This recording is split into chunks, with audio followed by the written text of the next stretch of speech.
ತೆರೆದ ರಥದಲ್ಲಿ ಹಾಸನಕ್ಕೆ ಪಾರ್ಥಿವ ಶರೀರವನ್ನ ತೆಗೆದುಕೊಂಡು ಬರಲಾಗ್ತಾ ಇದೆ. ದಾರಿಯುದ್ದಕ್ಕೂ ಹಲವೆಡೆ ಅಂತಿಮ ದರ್ಶನಕ್ಕೆ ಅವಕಾಶವನ್ನ ಕೂಡ ನೀಡಲಾಗ್ತಾ ಇದೆ. ಕಾರ್ಯಕರ್ತರಿಗೆ ಅವಕಾಶ ಕಲ್ಪಿಸಲಿರುವಂತಹ ಕುಟುಂಬಕ್ಕೆ ಅತ್ಯಾಧುನಿಕ ಬ್ರೀಸರ್ ಅನ್ನ ಬಳಕೆ ಮಾಡಲಾಗ್ತಾ ಇದೆ. ಇವರಿಗೂ ಕೂಡ ಈ ರೀತಿಯ ವಿಚಾರಗಳು ತಡ್ಕೊಳ್ಳೋಕ್ಕಾಗೋದಿಲ್ಲ.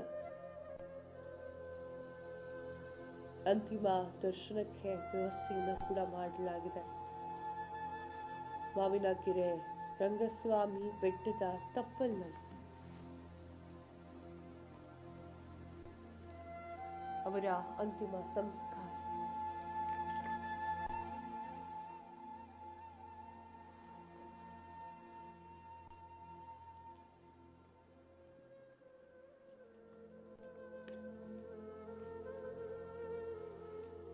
ನೋಡ್ತಾ ಇರ್ಬೋದು ಅಂತಿಮ ಯಾತ್ರೆಗೆ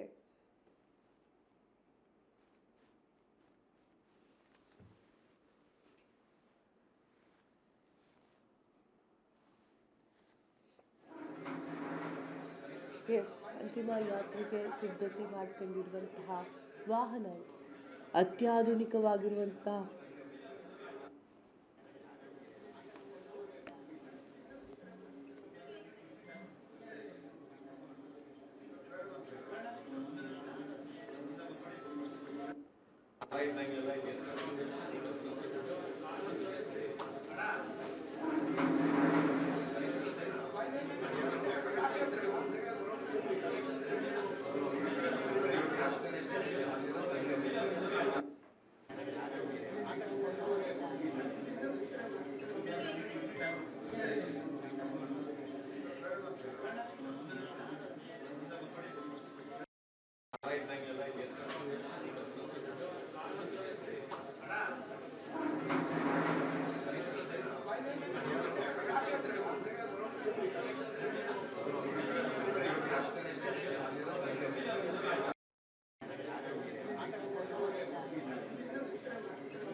ಅಂತಿಮ ಯಾತ್ರೆಗೆ ಸಿದ್ಧವಾಗಿರುವಂತಹ ವಾಹನವನ್ನು ನೋಡ್ತಾ ಇದ್ದೀರಾ ನೀವು ಯಾವ ರೀತಿಯಾಗಿ ಇದೆ ಅಂತ ಹೇಳಿ.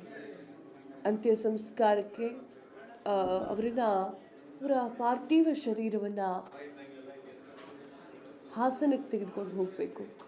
ಹಾಸನಕ್ಕೆ ತೆಗೆದುಕೊಂಡು ಹೋಗಲಿಕ್ಕೆ ಫ್ರೀಸರ್ ಇರುವಂತಹ ಒಂದು ದೊಡ್ಡ ವಾಹನವನ್ನು ತರಲಾಗಿದೆ. ನೋಡ್ತಾ ಇದ್ದೀರಾ ಆ ವಾಹನ ಹೇಗಿದೆ ಅಂತ ಹೇಳಿ. ಸಕಲ ಸಿದ್ಧತೆಯನ್ನೂ ಕೂಡ ಮಾಡಿಕೊಳ್ಳಲಾಗಿದೆ. ಇಹಲೋಕವನ್ನು ತ್ಯಜಿಸಿದ್ದಾಳೆ ಮಹಾತಾಯಿ. ಅವರ ಒಂದು ಕಾಲ್ಗುಣ ಹೇಗಿತ್ತು ಅಂತಂದರೆ ದೇವೇಗೌಡರು ಸೀದಾ ಪ್ರಧಾನಮಂತ್ರಿಯೇ ಆಗ್ಬಿಟ್ರು. ಅವರು ನಡೆದು ಬಂದಿರುವಂತಹ ಹಾದಿಯಲ್ಲಿ ಪ್ರತಿಯೊಂದು ಹೆಜ್ಜೆಗೂ ಕೂಡ ಚೆನ್ನಮ್ಮ ಅವರಿದ್ರು. ಕಾರ್ಯಕರ್ತರಿಗಂತೂ ಆಕೆ ದೇವತೆಯಾಗಿದ್ಲು. ಅವರ ಒಂದು ಕೈ ತುತ್ತನ್ನು ತಿಂದುಕೊಳ್ಳದೆ ಬೆಳೆದವರು ಇಲ್ಲವೇ ಇಲ್ಲ. ಕಾರ್ಯಕರ್ತರಾಗಲಿ ಹಲವಾರು ನಾಯಕರಾಗಲಿ ಯಾರೇ ಆಗಲಿ ಪ್ರತಿದಿನವೂ ಕೂಡ ಗದ್ದಲ, ಪ್ರತಿದಿನವೂ ಕೂಡ ಅಲ್ಲಿ ಇರುವಂತಹ ಸಾಕಷ್ಟು ಜನರ ಒಂದು ಬರುವಿಕೆ ಅದೆಲ್ಲವನ್ನೂ ಕೂಡ ಸೇರಿಸಿಕೊಂಡು ಪರ್ಸ್ನಲ್ ಲೈಫ್ ಅನ್ನೋದನ್ನೇ ಆಕೆ ಲೆಕ್ಕಿಸಲಿಲ್ಲ. ಪರ್ಸ್ನಲ್ ಲೈಫ್ ಅನ್ನೋದೇ ಆಕೆಗೆ ಇರಲಿಲ್ಲ. ಅವರು ಒಂದು ಕಡೆಗೆ ಹೋಗಬೇಕು ಅಂತ ಕೇಳಿದವರಲ್ಲ, ಒಂದು ಕಡೆ ಇರಬೇಕು ಅಂತ ಕೇಳಿದವರಲ್ಲ. ಅವರಾಯಿತು, ಅವ್ರ ಮಕ್ಕಳಾಯಿತು, ಅವ್ರ ಜೀವನ ಆಯಿತು, ಅವ್ರ ಗಂಡ ಆಯಿತು, ಅಷ್ಟೇ. ಅವರ ಒಂದು ಅಗಲುವಿಕೆಗೆ ಸಾಕಷ್ಟು ಜನ ಬರ್ತಾ ಇದ್ದಾರೆ ಅಂತಂದರೆ ಅವರು ಸಂಪಾದನೆ ಮಾಡಿದ್ದು ಏನನ್ನ ಅಂತ ಹೇಳಿ ನೀವೇ ಯೋಚನೆ ಮಾಡಿ. ಅವರು ಸಂಪಾದನೆ ಮಾಡಿದ್ದು ಏನನ್ನ, ಅದೆಷ್ಟು ಜನರನ್ನು ಅವರು ಸಂಪಾದನೆ ಮಾಡಿದ್ದಾರೆ. ಇನ್ನೂ ಮುಗ್ದಿಲ್ಲ. ಪದ್ಮನಾಭನಗರದಲ್ಲಿ ಒಂದು ಮೈದಾನ ಇದೆ, ಪುಟ್ಟರಂಗಯ್ಯ ಮೈದಾನ ಅಂತ ಹೇಳಿ. ಆ ಮೈದಾನದಲ್ಲಿ ಬೆಂಗಳೂರಿನಲ್ಲಿರುವಂತಹ ಅವರ ಅಭಿಮಾನಿಗಳಿಗೆ, ಪ್ರೀತಿ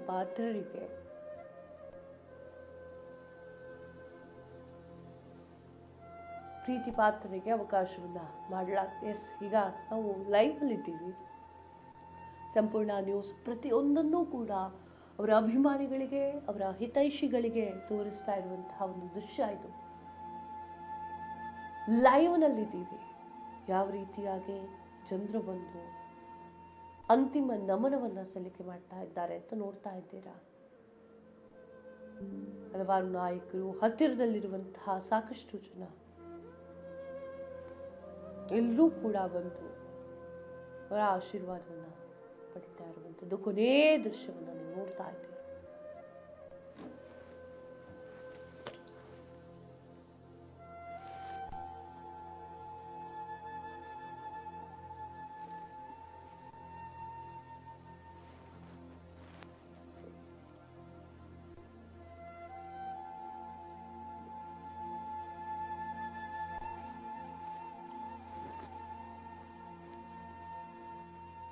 ಎಸ್, ಅಂತಿಮ ನಮನವನ್ನ ಸಲ್ಲಿಕೆ ಮಾಡ್ತಾ ಇರುವಂಥದ್ದು ಸಾಕಷ್ಟು ಜನ ರೀ.